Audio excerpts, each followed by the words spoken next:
मुना के साथ midnight horrors में आपका स्वागत है।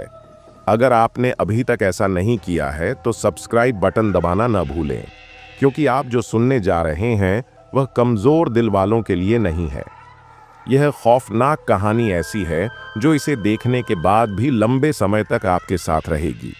अंत तक बने रहें, क्योंकि इस कहानी के उतार चढ़ाव आपको सांस लेने के लिए मजबूर कर देंगे। अब आइए अज्ञात की दुनिया में गोता लगाते हैं, जहां अंधकार सर्वोच्च है। ऐसी कहानियां हैं जो पीढ़ियों से गूंजती हैं, चेतावनी के रूप में आगे बढ़ाई जाती है, लेकिन केवल कुछ ही ऐसी हैं जिन्हें सच जानने से होने वाले वास्तविक आतंक के साथ सुनाया जाता है। एक ऐसी कहानी जिसे आप जोर से फुसफुसाने की हिम्मत नहीं करते, क्योंकि इसकी आवाज से ही परछाइयां करीब आ सकती हैं। यह शापित कर्ण पिशाचनी की कहानी है, एक आत्मा जिसकी पुकार सुनने वाले को मौत बुलाती है। शब्दों के वजन ने एक व्यक्ति से दूसरे व्यक्ति तक डर पहुंचाया है, एक काले वायरस की तरह। जहां भी इसे सुनाया जाता है मौत फैलाता है। लेकिन आपने, प्रिय श्रोता, सुनना चुना है। क्या आप बचेंगे? क्या आप रात भर टिक पाएंगे? पहली मौत चुपचाप आई। किसी ने इसे आते नहीं देखा था। यह एक चीख, एक अपवित्र चीख से शुरू हुई जो पूरे गांव में गूंज उठी। राघव नाम का एक गरीब किसान शाप का शिकार होने वाला पहला व्यक्ति था। गांव वालों ने लंबे समय से कर्ण पिशाचनी की आत्मा के बारे में फुसफुसाहट सुनी थी। एक प्रतिशोधी महिला जिसकी आत्मा को शांति नहीं मिल पा रही थी। वे कहानियां जानते थे, लेकिन उन्होंने कभी उन पर विश्वास नहीं किया। आखिरकार ऐसी चीजें वास्तविक दुनिया में नहीं हो सकती, है ना? राघव की मौत एक क्रूर अनुस्मारक थी कि किंवदंतियां केवल कहानियां नहीं थीं। अगली सुबह उसकी पत्नी ने उसका बेजान शरीर पाया। उसका चेहरा डर से मुड़ गया था, उसकी आंखें सदमे से खुली हुई थीं। ऐसा खौफ किस वजह से हो सकता है? केवल एक बात निश्चित थी, शाप वास्तविक था, और एक बार जब आपने इसे सुन लिया तो मृत्यु अपरिहार्य थी। लेकिन यह यहीं नहीं रुका। उसकी पत्नी प्रिया, जो अपने पति की अचानक और अकथनीय मृत्यु को देखकर दुखी थी, उसके मन में उथल पुथल मचने लगी। निराशा छा गई और वह लगातार शाप के बारे में बात करने लगी। इसे उलटने का कोई रास्ता खोजने के लिए बेताब प्रिया ने गांव के बुजुर्ग के पास जाने का साहस किया, जो एक बूढ़ी महिला थी और अलौकिक शक्तियों के बारे में अपने ज्ञान के लिए जानी जाती थी। बुजुर्ग ने जो बताया उसने उसे अंदर तक हिलाकर रख दिया। कर्ण पिशाचनी की चीख का कोई इलाज नहीं है। एक बार जब यह सुनाई देती है तो मृत्यु निश्चित है। इससे बाहर निकलने का केवल एक ही तरीका है, और वह है आत्मा को हमेशा के लिए चुप कर देना। लेकिन इसकी कीमत चुकानी पड़ती है। प्रिया का दिल टूट गया, क्योंकि उसे एहसास हुआ कि बचने का कोई रास्ता नहीं है। मौत आ रही थी और यह उसके लिए भी आएगी। उसके आंसू लगातार बहते रहे, क्योंकि उसके दिल में वह जानती थी कि खुद को या अपने परिवार को बचाने का कोई रास्ता नहीं है। जैसे जैसे प्रिया दुख में भटकती गई, भूत की उपस्थिति को नकारा नहीं जा सका। देर रात उसने वही भयावह चीख सुनी जिसने उसके पति की जान ले ली थी। इस बार यह पहले से कहीं ज्यादा तेज, तीखी और डरावनी थी। प्रिया वहीं जमी रही। उसका दिल उसकी छाती में धड़क रहा था, क्योंकि उसे श्राप का असली मतलब समझ में आ गया था। यह चीख गांव के बाहर पुराने परित्यक्त कुएं की दिशा से आ रही थी, जहां कई लोगों का मानना था कि कर्ण पिशाचनी की आत्मा सदियों से फंसी हुई थी। प्रिया विरोध करने में असमर्थ, अपनी समझ से परे एक शक्ति द्वारा खींची गई उस दिशा में चली गई। वह जानती थी कि यह अंत था, लेकिन फिर भी वह आगे बढ़ी। उसके चेहरे पर आंसू बह रहे थे। वह कुएं तक पहुंची और अंदर देखा, और वहां नीचे एक आकृति थी, कर्ण पिशाचनी स्वयं। उसका शरीर मुड़ा हुआ था, उसका चेहरा खोखला था, और उसकी आंखें एक अलौकिक आग से चमक रही थीं। इससे पहले कि प्रिया चिल्ला पाती, उसके नीचे की जमीन ढह गई और वह गिर गई। आखिरी चीज जो उसने सुनी वह भूतिया चीख थी, और फिर सन्नाटा। अभिशाप ने 2 लोगों की जान ले ली थी, लेकिन यह केवल शुरुआत थी। आतंक का एक नया अध्याय शुरू हो गया था, जो गांव को कांपने पर मजबूर कर देगा। लेकिन इस कहानी में और भी बहुत कुछ है जो एक रहस्य बना हुआ है, पहेली का एक टुकड़ा जो आपकी हर सोच को हिला देगा। सवाल बना हुआ है, कर्ण पिशाचनी के अभिशाप का असली स्रोत कौन है? उसे इस पागलपन की ओर क्यों ले गया? और क्यों चीख सुनने वालों के लिए मौत लेकर आती है? जवाब एक ऐसी जगह पर है जहां कोई जाने की हिम्मत नहीं करता।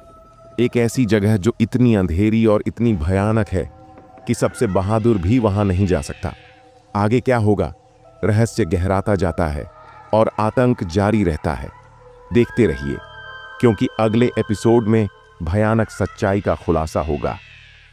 अगर आप सुनने की हिम्मत रखते हैं, अगर आप अपनी सीट के किनारे पर हैं, तो मुना के साथ मिडनाइट हॉरर्स को सब्सक्राइब करना न भूलें। इस भयावह कहानी की भयावह निरंतरता को न चूकें और नीचे अपनी टिप्पणियां छोड़ें। सुरक्षित रहें और याद रखें, कभी कभी न सुनना ही बेहतर होता है। गांव में एक अजीब सी खामोशी छाई हुई थी। प्रिया की मौत को 2 दिन हो चुके थे और हवा में एक ऐसा खौफ था जो हर उस व्यक्ति पर हावी हो रहा था जो सांस लेने की हिम्मत कर रहा था। लोग एक दूसरे की निगाहों से बचते हुए फुसफुसाते हुए बात कर रहे थे, मानो किसी तरह एक दूसरे को देखने का काम भी उसी तरह की नियति को आमंत्रित कर सकता है जो राघव और प्रिया के साथ हुई थी। सूरज अपनी गर्मी खो चुका था और हर गुजरते घंटे के साथ छाया लंबी होती जा रही थी। कर्ण पिशाचनी के श्राप ने 2 लोगों की जान ले ली थी और अब पूरा गांव दहशत से स्तब्ध था। अगले शिकार के गिरने का इंतजार कर रहा था।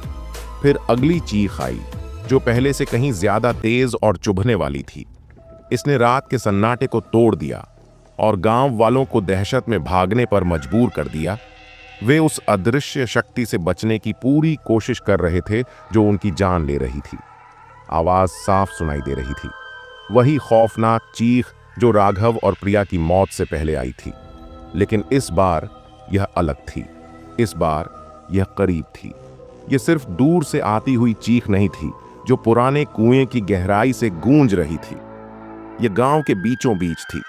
कोई नहीं जानता था कि यह कहां से आ रही है, लेकिन हर कोई इसकी मौजूदगी को महसूस कर सकता था। दम घोंटने वाली और जानलेवा। डर के मारे गांव के लोग अपने घरों में दुबके हुए थे, अपने प्रियजनों को पकड़े हुए थे और दया की प्रार्थना कर रहे थे। लेकिन दया एक ऐसी विलासिता थी जो उन्हें नहीं मिल सकती थी। जैसे जैसे रात बढ़ती गई, हवा ठंडी होती गई और गांव के लोगों ने खुद को एक अकल्पनीय भयावहता का सामना करते हुए पाया। सुबह के शुरुआती घंटों में एक युवा जोड़ा राज और आरती अपने घर में मृत पाए गए। उनके शव फर्श पर फैले हुए थे। उनके चेहरे पर भय के भाव थे। उनकी आंखें खुली हुई थीं और वे शून्य में घूर रहे थे। कमरे खाली थे, सिवाय एक अजीब बेचैन करने वाली गंध के जो हवा में तैर रही थी, मौत और सड़न का मिश्रण। जोड़े को सबसे परेशान करने वाले तरीके से पाया गया था। उनके मुंह काले धागे से बंद थे। उनके शरीर से जीवन खत्म हो गया था, जैसे कि उन्हें किसी अदृश्य शक्ति ने सुखा दिया हो। लेकिन इससे भी ज्यादा परेशान करने वाली बात थी दीवारों पर पंजे के निशान, जो लकड़ी में इतने गहरे उकेरे गए थे कि ऐसा लग रहा था जैसे किसी ने अंदर घुसने की कोशिश की हो। कोई ऐसा जो उनके मरने से पहले उन तक पहुंचने के लिए बेताब हो। गांव अब डर के सागर में डूब रहा था और कोई भी सुरक्षित महसूस नहीं कर रहा था। कर्ण पिशाचनी का श्राप अपनी पकड़ मजबूत कर रहा था और मृत्यु अब दूर की बात नहीं थी, यह अपरिहार्य थी। पूरा गांव शोक में था, लेकिन सबसे ज्यादा शोक में बुजुर्ग विधवा शांति थी।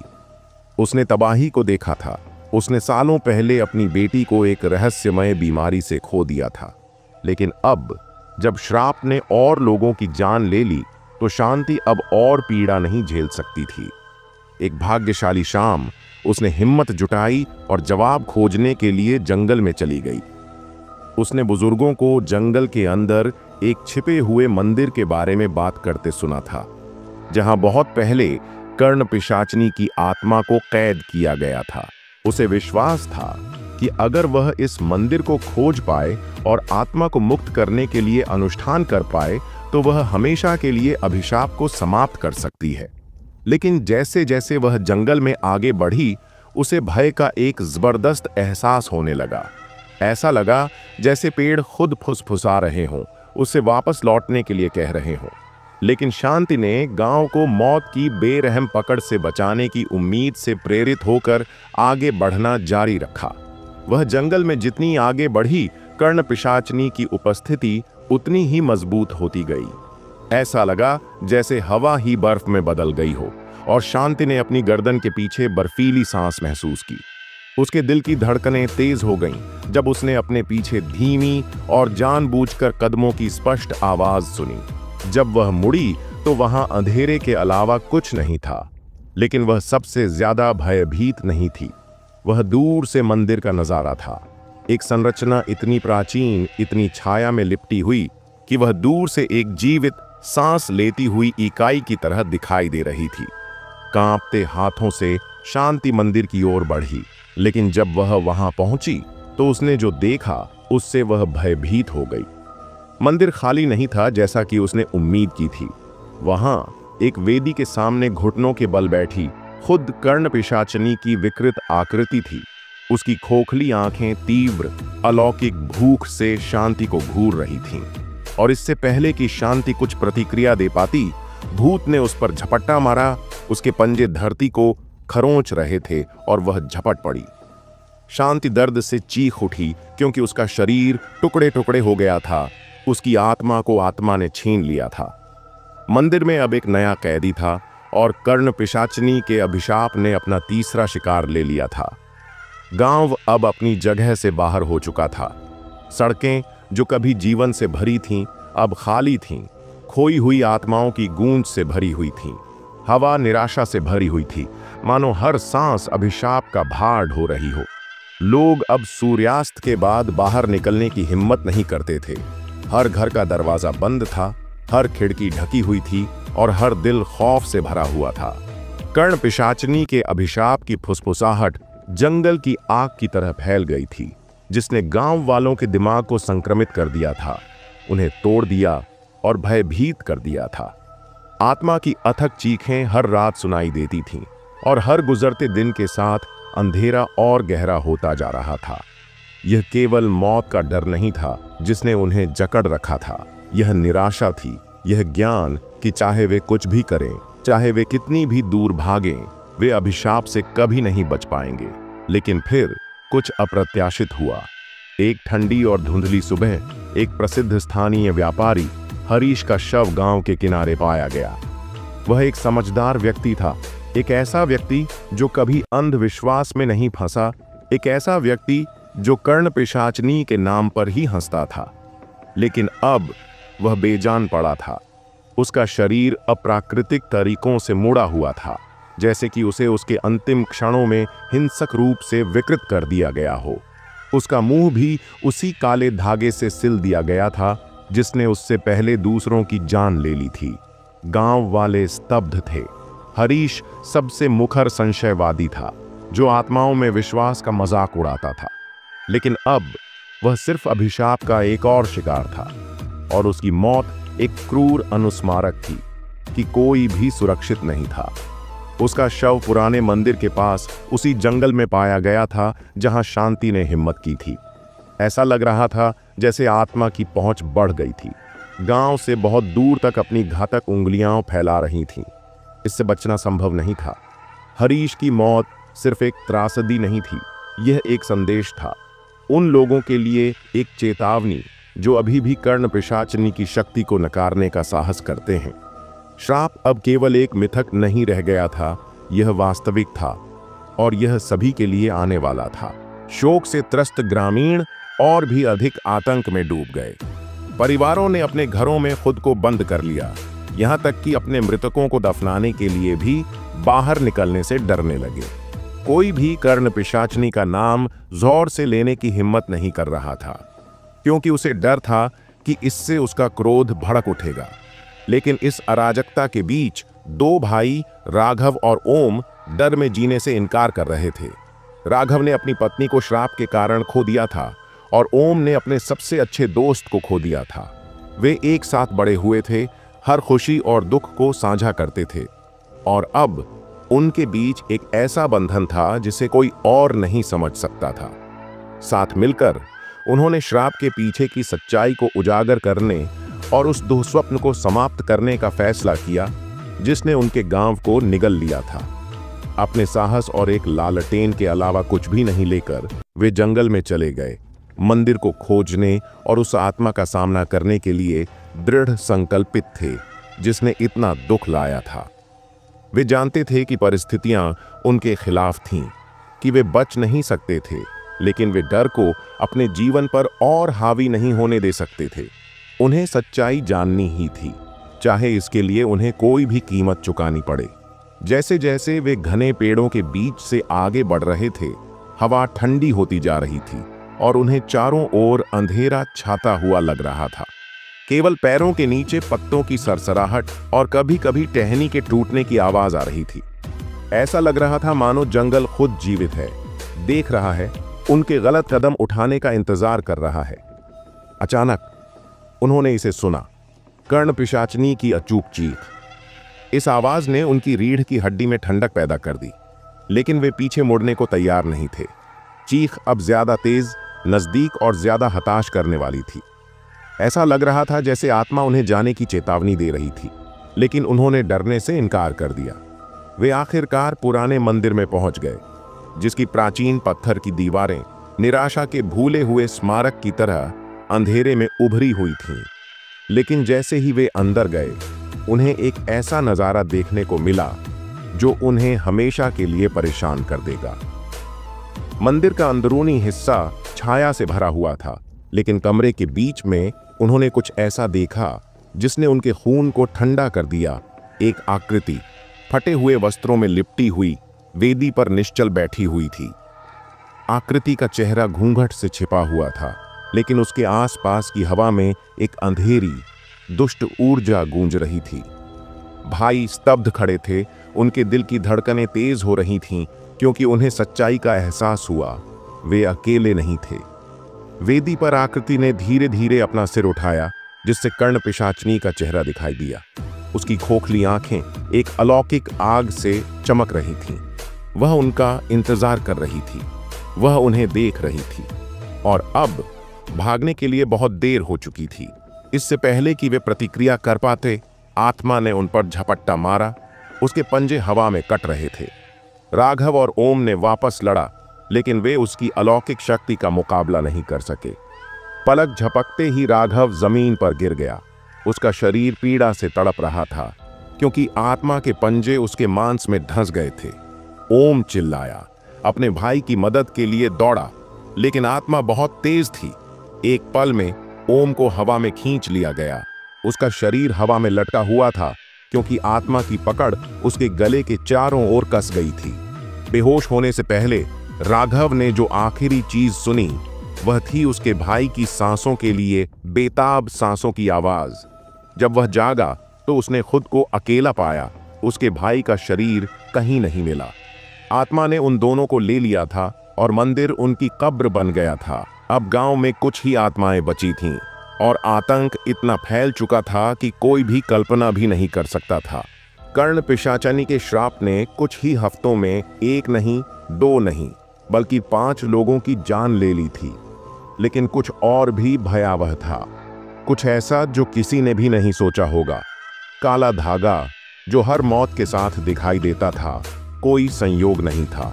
यह एक प्रतीक था, किसी ऐसी चीज का संकेत जो किसी प्रतिशोधी आत्मा से कहीं ज्यादा बुरी थी। क्या होगा अगर श्राप सिर्फ कर्ण पिशाचनी का काम नहीं था? क्या होगा अगर इसमें दूसरी ताकतें भी शामिल थीं? ऐसी ताकतें जो सदियों से निष्क्रिय पड़ी थीं, हमला करने के लिए सही समय का इंतजार कर रही थीं। आत्मा को कौन या क्या नियंत्रित कर रहा था? ऐसा लगता है कि इसका उत्तर मंदिर के हृदय में छिपा है, और सच्चाई किसी की कल्पना से भी अधिक गहरी है। आगे क्या होगा? रहस्य गहराता जा रहा है और अंधकार बढ़ता जा रहा है, लेकिन उत्तर, यदि उन्हें उजागर किया जा सके, सब कुछ बदल देंगे। देखते रहिए, क्योंकि भयावह निष्कर्ष अभी आना बाकी है। रात का सन्नाटा था और हवा हजारों पीड़ित आत्माओं की चीखों की तरह चीख रही थी। गांव जो कभी हंसी और जीवन से भरा हुआ था अब कब्रिस्तान जैसा लग रहा था। इसके लोग फुसफुसाने से भी ज्यादा बोलने से डरते थे, एक दूसरे से नजर मिलाने से भी डरते थे। गांव के बीचों बीच एक माँ शालिनी खिड़की के पास खड़ी थी।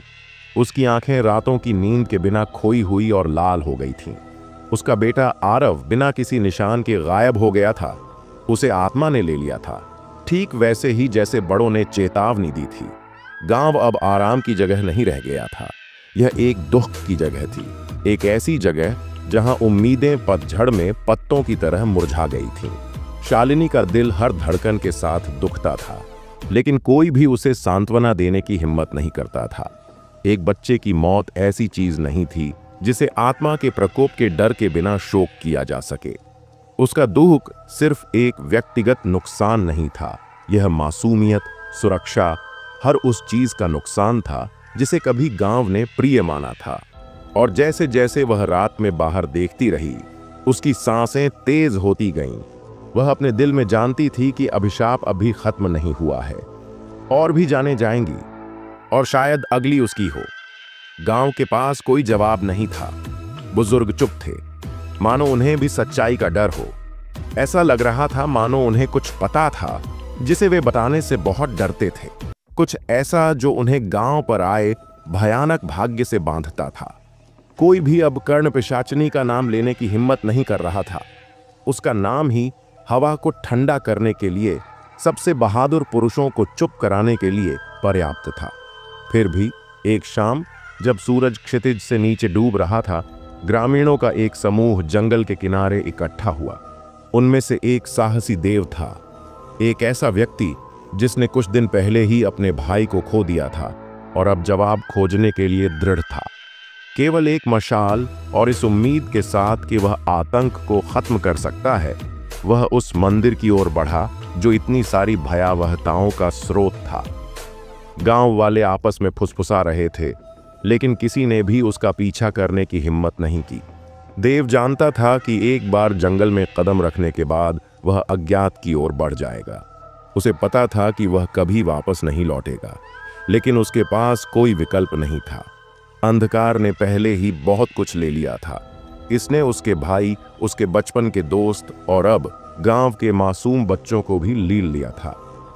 अब समय आ गया था कि उनके बीच जो भी बुराई जड़ जमा चुकी थी, उसका सामना किया जाए। हवा और भी तेज चलने लगी। उसकी भयानक आवाज दूर से आने वाली आवाजों की गूंज के साथ मिल गई, जो बहुत पहले ही मर चुकी थीं। जैसे ही देव मंदिर के पास पहुंचा, उसकी गर्दन के पीछे के बाल खड़े हो गए। छाया में लिपटा मंदिर उसके सामने एक शिकारी की तरह मंडरा रहा था, जो झपटने के लिए तैयार था। मंदिर की दीवारों पर अजीबो गरीब चिन्ह लगे हुए थे, ऐसे चिन्ह जो हिलते हुए लग रहे थे, मानो वे जीवित हों। और जैसे ही देव करीब आया, तापमान में भारी गिरावट आई। उसकी सांस उसके सामने धुंध में बदल गई। ऐसा लग रहा था मानो हवा में एक दमनकारी उपस्थिति थी, जो हर कदम पर उसका दम घोंट रही थी। अचानक उसने सुना, उसके पीछे कदमों की स्पष्ट आवाज, धीमी और जानबूझकर। उसका दिल तेजी से धड़कने लगा। उसने पीछे मुड़कर देखा, लेकिन कुछ नहीं देखा, केवल अंधेरा। कदम रुक गए और फिर एक आवाज, ठंडी और खोखली, उसके कान में फुसफुसाई, तुम्हें नहीं आना चाहिए था। उसकी रीढ़ की हड्डी में सिहरन पैदा करते हुए उसका खून ठंडा हो गया। यह कर्ण पिशाचिनी की आवाज थी, और यह अब सिर्फ एक किंवदंती नहीं थी। आत्मा असली थी, और वह अकेली नहीं थी। इससे पहले कि वह प्रतिक्रिया कर पाता, तापमान और गिर गया और आत्मा उसके सामने प्रकट हुई। उसका भूतिया रूप उसके चेहरे पर एक दुष्ट मुस्कान के साथ उसकी ओर बढ़ रहा था। उसकी आंखें एक अप्राकृतिक आग से जल रही थीं और उसका मुंह चौड़ा हो गया, क्योंकि वह ऐसी भाषा में बोलने लगी जिसे देव समझ नहीं पाया। लेकिन जैसे ही उसके होठों से शब्द निकले, उसके आसपास की हवा में ऊर्जा की चिंगारी सी दौड़ गई और देव को लगा कि उसका शरीर उसकी ओर खींचा जा रहा है। उसने संघर्ष किया, लेकिन अदृश्य शक्ति ने उसे अपनी जगह पर रोके रखा। उसकी मांसपेशियां अकड़ गई थीं, वह हिल नहीं पा रहा था। आत्मा सिर्फ उसे पीड़ा नहीं दे रही थी, वह उससे पोषण ले रही थी। हर गुजरते पल के साथ उसकी शक्ति बढ़ती जा रही थी और देव जानता था कि अगर उसने जल्दी से काम नहीं किया तो वह भी अभिशाप का शिकार बन जाएगा। लेकिन वह बहुत देर हो चुकी थी। एक ही डरावनी चीख के साथ कर्ण पिशाचनी के पंजे उसके सीने में गहरे ढस गए और उसका शरीर पीछे की ओर उछल गया। जमीन पर गिरने से पहले ही बेजान चीखें सुनकर ग्रामीण मंदिर की ओर दौड़े। लेकिन जब वे वहां पहुंचे तो उन्हें एक अकल्पनीय दृश्य देखने को मिला। देव का बेजान शरीर वेदी के सामने फैला हुआ था। उसकी आंखें भय से चौड़ी हो गई थीं। उसका शरीर इस तरह से मुड़ा हुआ था कि तर्क से परे था। उसके अंग इस तरह से टूटे हुए थे जैसे कि उसे हिंसक तरीके से खींचा गया हो। और फिर भी कर्ण पिशाचनी कहीं दिखाई नहीं दे रही थी। मंदिर की दीवारों से गूंजती उसकी हंसी की गूंज ही रह गई थी। गांव वाले डर के मारे घुटनों के बल गिर पड़े। उनके दिलों में डर की लहर दौड़ गई। उन्हें पता था कि आत्मा ने एक और आत्मा को अपने कब्जे में ले लिया है और इस बार यह बहादुर देव था जो बहुत करीब आ गया था। लेकिन जैसे ही गांव वाले गांव लौटने के लिए तैयार हुए, उनकी नजर किसी चीज पर पड़ी। मंदिर के ठीक बाहर दूर से उन्होंने पेड़ों के बीच से एक आकृति को आगे बढ़ते देखा।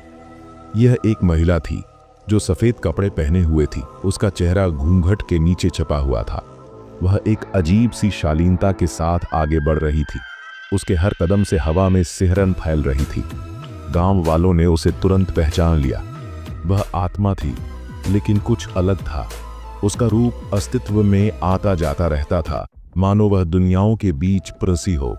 उसकी आंखें क्रोध से जल रही थीं और शापित धागे की फुसफुसाहट उसके चारों ओर एक काले तूफान की तरह घूम रही थी। गांव वाले डर के मारे जम गए, हिलने डुलने में भी असमर्थ। उन्होंने पहले भी कर्ण पिशाचनी का भूत देखा था, लेकिन यह कुछ अलग था। ये वह आत्मा नहीं थी जिससे वे वर्षों से पीड़ित थे। ये कहीं अधिक भयावह था, कुछ ऐसा जो आत्मा के क्रोध से मुक्त हुआ था।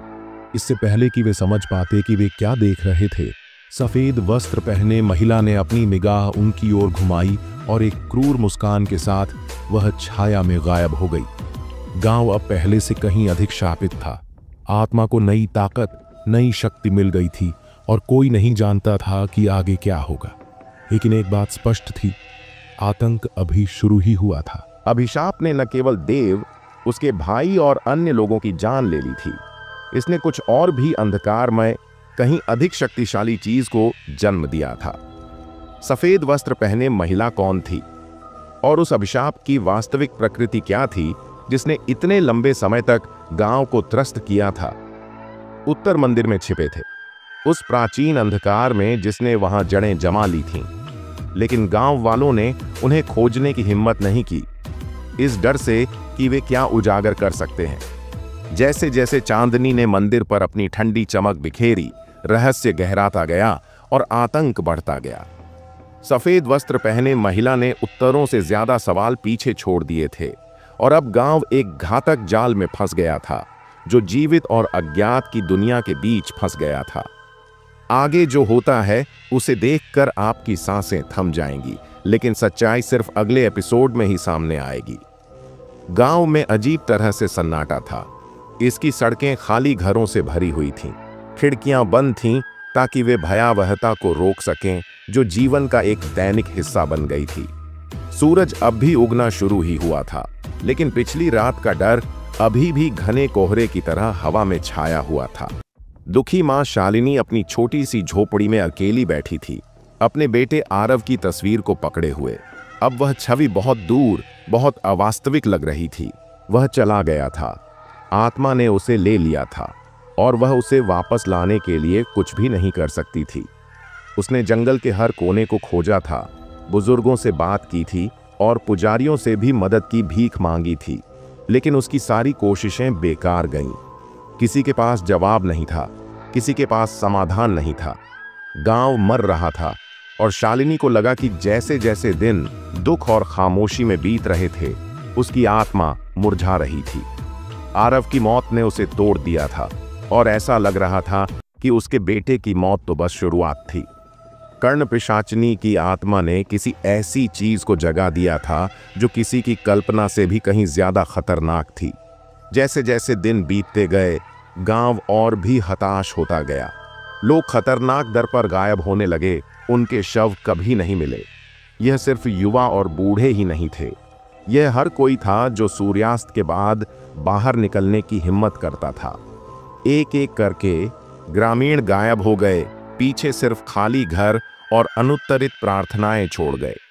जो कुछ बचे थे वे दिन के समय अपने घरों से बाहर निकलने से भी डरते थे, क्योंकि उन्हें पता था कि कर्ण पिशाचिनी कभी भी हमला कर सकती है। फिर एक दुर्भाग्यपूर्ण रात बहादुर ग्रामीणों के एक समूह ने अभिशाप का सामना करने का फैसला किया। वे गांव के किनारे पर इकट्ठा हुए, इस आतंक को हमेशा के लिए खत्म करने के लिए दृढ़ संकल्पित थे। मशालों और अपनी एकता की ताकत से लैस होकर वे जंगल में उस मंदिर की ओर बढ़े जहां कर्ण पिशाचिनी का निवास माना जाता था। जैसे जैसे वे अंधेरे में आगे बढ़ते गए, हवा ठंडी होती गई और पेड़ उनके चारों ओर बंद होते गए। उनकी मुड़ी हुई शाखाएं उनकी आत्माओं तक पहुंचने वाली उंगलियों की तरह थीं। वे मंदिर के जितना करीब पहुंचते गए, डर उतना ही दम घुटने लगा। ऐसा लग रहा था मानो अंधेरा खुद ही जीवित हो, एक जीवित, सांस लेने वाली इकाई जो उन्हें निगलने के अलावा और कुछ नहीं चाहती थी। लेकिन गांव वाले आगे बढ़ते रहे, इस बात से अनजान कि सबसे बुरा अब भी आना बाकी था। मंदिर उनके सामने था। इसकी भव्य संरचना अब क्षय हो रही थी। इसकी दीवारों पर ऐसे प्रतीक अंकित थे जो एक अप्राकृतिक ऊर्जा से स्पंदित थे। ग्रामीण इसे अपनी हड्डियों में महसूस कर सकते थे। यह उस आतंक का स्रोत था जिसने इतने लंबे समय तक उनके जीवन को त्रस्त कर रखा था। वे जानते थे कि मंदिर के अंदर जो कुछ भी उनका इंतजार कर रहा था, वह अभिशाप को रोकने का उनका एकमात्र मौका होगा। जैसे ही वे अंदर गए, उनकी मशालें घुटन भरे अंधेरे में टिमटिमा रही थीं। उन्हें एक ऐसा नज़ारा देखने को मिला जो उन्हें हमेशा के लिए परेशान कर देगा। दीवारें अजीबोगरीब लेखन, प्राचीन रूणों से ढकी हुई थीं जो किसी दूसरी दुनिया की रोशनी से चमकती हुई लग रही थीं। हवा में एक दुष्ट उपस्थिति थी और जैसे ही ग्रामीण मंदिर में अंदर गए, उन्होंने फुसफुसाहट सुनी। धीमी, कर्कश आवाजें जो खुद दीवारों से आ रही थीं। छोड़ो, आवाजें चेतावनी देती हुई लग रही थीं, लेकिन ग्रामीणों ने पीछे हटने से इनकार कर दिया। वे बहुत दूर आ गए थे और वे अंदर जो भी बुराई है उसका सामना करने के लिए दृढ़ थे। फिर बिना किसी चेतावनी के उनके पैरों के नीचे की जमीन कांप उठी और दरवाजे उनके पीछे बंद हो गए, जिससे वे मंदिर के अंदर फंस गए। तभी उन्होंने उसे देखा, कर्ण पिशाचिनी। उनकी आंखों में एक तीव्र, उग्र क्रोध था। वह अब वही आत्मा नहीं थी जिससे वे पहले डरते थे। ये कहीं ज्यादा शक्तिशाली, कहीं ज्यादा भयावह थी। उसका शरीर अस्तित्व में आता जाता रहता था, मानो दो दुनियाओं के बीच फंसा हुआ प्राणी हो। गांव वाले उसके गुस्से, उसकी नफरत को महसूस कर सकते थे, क्योंकि वह धीरे धीरे उनकी ओर बढ़ रही थी। उसके पंजे तीखे और चमकते हुए थे और जैसे जैसे वह आगे बढ़ती गई, हवा में घुटन भरी जहरीली ऊर्जा भरती गई। एक एक करके गांव वालों ने भागने की कोशिश की, लेकिन यह बेकार था। कर्ण पिशाचिनी बहुत तेजी से आगे बढ़ी। उसका रूप अंधकार और मृत्यु का एक धुंधलापन था। पहला शिकार राजीव था, एक युवक जिसकी चीख मंदिर में गूंज रही थी क्योंकि उसका शरीर छाया में घसीटा जा रहा था। बाकी लोगों ने भागने की कोशिश की, लेकिन आत्मा बेरहम थी। वे उसके सामने कुछ नहीं कर पाए और कुछ ही क्षणों में दो और ग्रामीण मारे गए। अमित, जो किसी अदृश्य शक्ति के वजन के नीचे कुचला गया था, और प्रिया, जिसका बेजान शरीर उसकी खुली आंखों से मिला, मानो उसने मौत से भी बदतर कुछ देखा हो। जो ग्रामीण बचे थे वे डर से कांप रहे थे। वे हिलने या चीखने में असमर्थ थे क्योंकि कर्ण पिशाचिनी करीब आ रही थी। वे जानते थे कि वे इस रात जीवित नहीं बचेंगे, लेकिन फिर भी वे एक ही हताश आशा से चिपके हुए थे कि वे अभिशाप को रोकने में सक्षम होंगे, इससे पहले कि वह उन्हें निगल जाए। लेकिन बहुत देर हो चुकी थी। मंदिर हिंसक रूप से हिलने लगा, मानो किसी अदृश्य शक्ति द्वारा उसे तोड़ा जा रहा हो। दीवारें टूट गईं और उनके पैरों के नीचे की जमीन ढह गई, जिससे बचे हुए ग्रामीण एक विशाल अंधेरे गड्ढे में गिर गए। यहीं गड्ढे के कालेपन में उन्हें असली खौफ मिला, कर्ण पिशाचनी की शक्ति का स्रोत। गड्ढा सैकड़ों खोपड़ियों से भरा हुआ था, जो उन लोगों के अवशेष थे जो वर्षों से अभिशाप के शिकार हो रहे थे। ग्रामीणों का खून ठंडा हो गया जब उन्होंने महसूस किया कि आत्मा उनके डर का फायदा उठा रही थी, प्रत्येक मौत के साथ मजबूत होती जा रही थी। आखिरकार वह अब सिर्फ एक भूत नहीं रह गई थी, बल्कि शुद्ध बुराई की एक शक्ति बन गई थी, जिसे रोका नहीं जा सकता था और जो अथक थी। जैसे ही गांव वालों को लगा कि सारी उम्मीदें खत्म हो गई हैं, गड्ढे में एक जोरदार धमाका हुआ और अंधेरा फटने लगा। एक आकृति उभरी जो सफेद कपड़े में लिपटी हुई थी, जिसकी आंखें अंगारों की तरह चमक रही थीं। यह सफेद कपड़े वाली महिला थी जिसे उन्होंने पहले भी देखा था, जो जंगल में उनके सामने आई थी। लेकिन इस बार वह वैसी नहीं थी। वह अब कोई आत्मा नहीं थी, वह कहीं ज्यादा बुरी चीज थी। सफेद कपड़े वाली महिला आगे बढ़ी। उसकी आवाज एक धीमी फुसफुसाहट थी जो गांव वालों के दिमाग में गूंज रही थी। आप यहां आने वाले पहले व्यक्ति नहीं हैं, उसने कहा। उसके शब्द ठंडी हवा की तरह थे। और आप आखिरी भी नहीं होंगे। उसका रूप झिलमिला रहा था, मानो वह एक ही समय में वहां थी और वहां नहीं थी।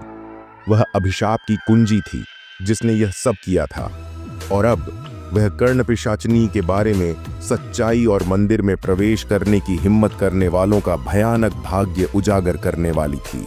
जब गांव वाले डर कर देखते रहे तो सफेद कपड़े वाली महिला मुस्कुराई। शाप कभी नहीं टूटेगा, उसने धीरे से कहा, क्योंकि यह बिल्कुल भी शाप नहीं है। यह एक सजा है, उन लोगों के लिए सजा जो उस चीज को नष्ट करना चाहते हैं जिसे कभी नष्ट नहीं किया जाना चाहिए था। गांव वाले चौंक गए। उनके दिमाग इस रहस्य उद्घाटन से चकरा गए। इसका क्या मतलब था? सफेद कपड़े वाली महिला कौन थी? शाप की असली प्रकृति क्या थी? और सबसे महत्वपूर्ण बात, यह सब आखिर क्यों शुरू हुआ था? जवाब तो मिलेंगे, लेकिन वे आसानी से नहीं मिलेंगे। रहस्य अभी खत्म नहीं हुआ था, यह तो बस शुरू ही हुआ था। आगे क्या हुआ, यह जानने के लिए आपको अगले एपिसोड तक इंतजार करना होगा। घाटी में भयानक हवाएं चल रही थीं। एक बार शांत रहने वाला गांव अब अपने पुराने स्वरूप का एक खोल बनकर रह गया था, जो एक समृद्ध समुदाय था, जो जीवन और उम्मीद से भरा हुआ था। अब फुसफुसाहट, डर और एक निर्विवाद उपस्थिति में सिमट गया था, जो हवा में भारी रूप से लटकी हुई थी। आतंक शुरू हुए महीनों हो चुके थे। कर्ण पिशाचनी द्वारा लगातार हत्या, उस महिला की प्रतिशोधी आत्मा जो इतने सालों पहले अन्यायपूर्ण तरीके से मर गई थी। गांव के लोग लगातार डर में जी रहे थे, अनिश्चित थे कि वे रात भर जीवित रहेंगे या नहीं, या वे उस भूतिया शक्ति द्वारा दावा किए जाएंगे जो उनके जीवन के लिए कभी न खत्म होने वाली भूख ही लगती थी। लेकिन अभी भी उम्मीद की एक किरण थी। गांव के केंद्र में एक छोटा सा मंदिर था, जिसे कई सालों से उपेक्षित किया गया था। बुजुर्ग, जो प्राचीन ज्ञान और आध्यात्मिक प्रथाओं के रखवाले थे, गुप्त रूप से एकत्र हुए, एक बार और हमेशा के लिए अभिशाप को समाप्त करने के लिए दृढ़ संकल्पित थे। उन्होंने कुछ खोज लिया था, कुछ ऐसा जिसने उन्हें अपने गांव में व्याप्त भयावहता का सामना करने का साहस दिया। लेकिन जब वे अपने अंतिम संघर्ष की तैयारी कर रहे थे, तब भी उन्हें पता था कि वे न केवल एक प्रतिशोधी भूत से लड़ रहे थे, बल्कि वे कहीं अधिक गहरी चीज का भी सामना कर रहे थे। एक ऐसी शक्ति जो मुक्त हो गई थी और अब उसी भूमि पर जड़ें जमा चुकी थीं जिस पर वे रहते थे। अभिशाप केवल जीवित लोगों को सता रही आत्मा का मामला नहीं था, यह बहुत पहले किए गए गलत कामों का प्रकटीकरण था। ब्रह्मांड में असंतुलन, जिसे केवल आध्यात्मिक हस्तक्षेप के शक्तिशाली कार्य के माध्यम से ठीक किया जा सकता था। बुजुर्गों में आरती भी थी, एक ऐसी महिला जिसकी बुद्धि और आध्यात्मिक शक्ति बेजोड़ थी। उसने प्राचीन ग्रंथों का अध्ययन करने में वर्षों बिताए थे, सदियों से छिपे रहस्यों को उजागर किया था। यह वह थी जिसने कर्ण पिशाचनी के बारे में सच्चाई को उजागर किया था। कि कैसे उसकी आत्मा घृणा से भ्रष्ट हो गई थी और कैसे उसकी मृत्यु ने घटनाओं की एक श्रृंखला शुरू कर दी थी जो अब गांव को मिटाने की धमकी दे रही थी। लेकिन उम्मीद थी। आरती ने एक प्राचीन अनुष्ठान की खोज की थी जो अभिशाप को तोड़ सकता था और आत्मा को मुक्त कर सकता था, लेकिन इसके लिए उसे बहुत बड़ी कीमत चुकानी पड़ी थी। इस अनुष्ठान में किसी पवित्र, मासूमियत भरी चीज की बलि देने की जरूरत थी, एक ऐसा जीवन जो भाग्य के तराजू पर संतुलन ला सके। गांव वालों को सावधानी से चुनाव करना था, क्योंकि एक गलत कदम आगे चलकर और भी दुख और मौत का कारण बन सकता था। आरती जानती थी कि कोई और विकल्प नहीं था, गांव को बचाना ही था, भले ही इसके लिए उन्हें अपनी सबसे प्यारी चीज की बलि देनी पड़े। तभी एक चमत्कार हुआ। आरती की अपनी बेटी मीरा, जो मासूमियत और पवित्रता की संतान थी, आगे आई। मीरा हमेशा से ही एक कोमल आत्मा थी जो करुणा और दया से भरी हुई थी। उसने अपनी मां की आंखों में दुख देखा था और वह आगे आने वाले निर्णय के वजन को समझती थी। ऐसे खतरनाक निर्णय के सामने उसने स्वेच्छा से खुद को बलिदान के रूप में देने का फैसला किया। अगर इससे दुख खत्म हो जाएगा तो मैं अपनी जान दे दूंगी, उसने अपनी आवाज में अडिग स्वर में कहा। उसकी निस्वार्थता ने सभी को आश्चर्यचकित कर दिया, क्योंकि कोई भी साहस के ऐसे शुद्ध कार्य की उम्मीद नहीं कर सकता था। मीरा संसार की सभी अच्छाइयों का प्रतीक थी और उनका बलिदान न केवल उनके जीवन का भार वहन करेगा, बल्कि गांव के सभी लोगों के जीवन का भार वहन करेगा। आरती झिझक रही थी। अपनी बेटी को खोने के विचार से उसका दिल टूट रहा था, लेकिन वह जानती थी कि मीरा की बहादुरी उन्हें वह शांति प्रदान करेगी जिसकी उन्हें इतनी बेसब्री से तलाश थी। अनुष्ठान के लिए मीरा को मंदिर के हृदय में प्रवेश करना होगा, जहां इतने सालों से कर्ण पिशाचनी की आत्मा बंधी हुई थी। ऐसा कहा जाता था कि मंदिर ही जीवित दुनिया और परलोक के बीच का प्रवेश द्वार था और केवल एक पवित्र आत्मा ही अंधेरे से भस्म हुए बिना इसके केंद्र में खड़ी हो सकती थी। बुजुर्गों ने एक बार पहले भी अनुष्ठान किया था, लेकिन यह विफल रहा था क्योंकि कोई भी आवश्यक बलिदान नहीं दे पाया था। हालांकि इस बार मीरा के शुद्ध हृदय के साथ उन्हें उम्मीद थी कि अभिशाप अंततः टूट जाएगा। जैसे ही मीरा मंदिर में प्रवेश करती है, हवा रुक जाती है और हवा शांत हो जाती है। मंदिर पहले से कहीं अधिक अंधेरा था। दीवारें एक अशुभ ऊर्जा से धड़क रही थीं। कर्ण पिशाचनी की उपस्थिति स्पष्ट थी, जैसे कि हर कोने में घुटन भरा कोहरा भरा हो। मीरा स्थिर खड़ी रही। उसका दिल तेजी से धड़क रहा था, लेकिन उसका दृढ़ संकल्प अटल था। वह जानती थी कि यही उसकी नियति है, जिसके कारण वह इस दुनिया में पैदा हुई थी। गांव, उसका परिवार, उसके दोस्त, सभी उस पर निर्भर थे। अनुष्ठान शुरू हो चुका था और पहला कदम अपनी आत्मा को अर्पित करना था। अचानक उसके पैरों के नीचे की जमीन कांप उठी और एक आवाज, धीमी और कर्कश, दीवारों के माध्यम से बोली। यह कर्ण पिशाचनी की आवाज थी, वह आत्मा जिसने इतने लंबे समय तक गांव को परेशान किया था। तुम्हें लगता है कि तुम इस जगह से मुझे निकाल सकते हो? आवाज गूंजी। तुम्हें लगता है कि तुम एक ऐसी दुनिया में संतुलन बहाल कर सकते हो जिसने कभी शांति नहीं देखी? मीरा दृढ़ खड़ी रही। उसकी आंखें प्रार्थना में बंद थीं, उसके हाथ समर्पण की मुद्रा में थे। वह आत्मा की शक्ति को मजबूत होते हुए महसूस कर सकती थी, लेकिन उसने डरने से इनकार कर दिया। अनुष्ठान केवल बलिदान का कार्य नहीं था, यह इच्छा शक्ति की लड़ाई थी। कर्ण पिशाचनी सदियों से इस भूमि से बंधी हुई थी, जो अपने रास्ते में आने वालों के डर और घृणा से पोषित होती थी। लेकिन मीरा की पवित्रता अभिशाप से अधिक मजबूत थी। उसने अपने हृदय में ऊर्जा प्रकाश को महसूस किया, जिसे कोई अंधकार नष्ट नहीं कर सकता था, और उसने अनुष्ठान के पवित्र शब्दों का जाप किया। उन पापों के लिए क्षमा मांगी जिनके कारण अभिशाप अस्तित्व में आया था। जैसे ही उसने कहा, मंदिर जोर से हिलने लगा। दीवारें दरक गईं और हवा आत्मा की शक्ति से भर गई। उसके सामने कर्ण पिशाचिनी का रूप प्रकट हुआ। उसकी आंखें उग्र क्रोध से जल रही थीं। उसने मीरा पर हमला किया। उसके पंजे तीखे और घातक थे, लेकिन मीरा खड़ी रही।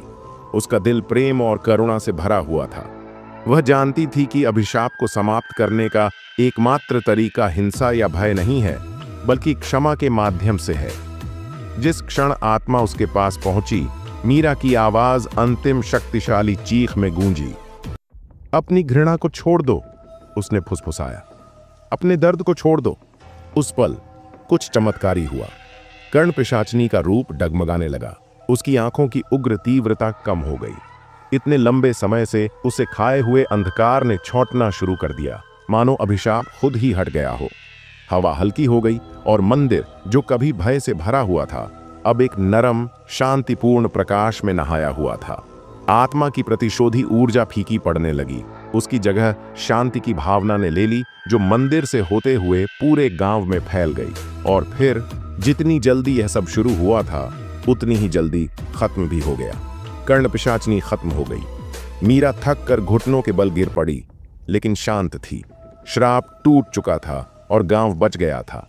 बुजुर्ग, गांव वाले और यहां तक कि आरती, उसकी मां, जो दूर से देख रही थी, दौड़कर उसके पास पहुंची। आरती के चेहरे पर आंसू बह रहे थे और वह अपनी बेटी को गोद में लिए हुए थी। उसे पता था कि मीरा के बलिदान ने उन सभी को बचा लिया है। गांव, जो कभी डर और निराशा से भरा हुआ था, अब आजाद था। लेकिन कहानी यहीं खत्म नहीं हुई। गांव वालों को जल्द ही एहसास हो गया कि मीरा के बलिदान ने न केवल श्राप को तोड़ा है, बल्कि यह अपने साथ एक शक्तिशाली सबक भी लेकर आया है। अब वे समझ गए थे कि डर, नफरत और गुस्सा केवल विनाश ही ला सकते हैं। अतीत के दर्द को कभी भी मिटाया नहीं जा सकता, लेकिन क्षमा करके और जाने देकर वे एक बेहतर भविष्य का निर्माण कर सकते हैं। मीरा ने उन्हें शांति का सच्चा मार्ग दिखाया था। प्रतिशोध या रक्तपात के माध्यम से नहीं, बल्कि प्रेम, करुणा और बलिदान के माध्यम से। जैसे जैसे साल बीतते गए, गांव एक बार फिर से फलने फूलने लगा। कर्ण पिशाचनी की स्मृति बनी रही, लेकिन अब उन पर उसका कोई प्रभाव नहीं रहा। उन्होंने सीखा था कि सबसे बड़ी ताकत अंधकार से लड़ने से नहीं, बल्कि उसमें प्रकाश फैलाने से आती है। गांव फलने फूलने लगा और उसके लोग सद्भाव से रहने लगे। मीरा द्वारा सिखाए गए सबक को कभी नहीं भूले कि प्रेम, क्षमा और बलिदान सबसे बड़ी बुराइयों पर भी विजय पाने की कुंजी है। कहानी का नैतिक सरल है। भय और अंधकार से भरी दुनिया में सबसे बड़ी शक्ति हमारे भीतर निहित है। प्रेम करने, क्षमा करने और चंगा करने की शक्ति।